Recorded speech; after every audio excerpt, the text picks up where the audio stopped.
Diba? Tapos ito pa, sa mga bumibili ng mga napakamamahaling damit, sobrang high-end. Chanel, Prada, yung mga kung anong mamahaling damit na ganyan. Sis, tigil-tigilan nyo rin kasi unang-una, kung tsaka yung katawan ninyo, mukha kayong Dabiana, mukha kayong Ursula, mukha kayong Jollibee, Barney, kahit anong ganda ng damit nyo, kahit gaano kamahal yan, is hindi maganda tignan sa inyo yan. So, imbes na bumili kayo ng mga ganyang klaseng damit, bakit hindi nyo unahin yung health ninyo? Bakit hindi kayo magpapayat?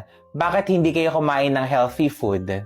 Diba? Para sa ganun, kahit napakamura lang ng mga damit na bilihin ninyo, kahit bumili lang kayo sa Shopee, sa Bargain, o dyan sa mga ukay-ukay, kapag sinuot nyo is maganda tignan. Diba? Isipin ninyo, ang ganda-ganda ng mga damit na binibili nyo, napaka-fitting, sobrang fitted sa katawan ninyo, napakamamahal, worth 5,000, 10,000 pesos isang outfit lang. Kapag sinuot nyo, mukha kayong Caterpillar, mukha kayong Barney. Diba sis? Tigil-tigilan nyo din. Huwag din kayo masyadong magpakaganda-gandahan na tingin ninyo kapag bumili kayo ng isang item na napakamahal at pag sinuot nyo is gano'n na din yung value ninyo. Like sis, let's be real. Mas maganda yan kung yung katawan nyo mismo is looking healthy, maayos tignan, hindi ganun kajubisan, hindi ka mukhang Ursula, para kapag bumili ka ng mga damit sa kahit saan lang is magandang tignan sa'yo.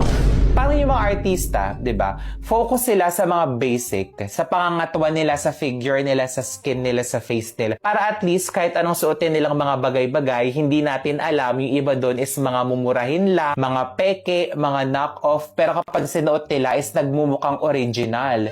Nagmumukhang syala kasi nga yung katawan nila mismo is maganda tsaka yung skin nila. Diba? Sister, I hate to break it to you, but yun ang katotohanan. So, instead na bumili kayo ng mga napakamamahaling makeup, napakamamahaling outfit, napakamamahaling accessories, mag-focus kayo sa mga basic. Hair, skin, nails, and teeth. So, bumili kayo ng mga lotion, mag-toothbrush kayo, mag-shampoo kayo ng maayos, mag-conditioner kayo. Kasi sis, kahit anong ganda ng mga binibili nyong damit, ng makeup ninyo, kung kayo sa sarili ninyo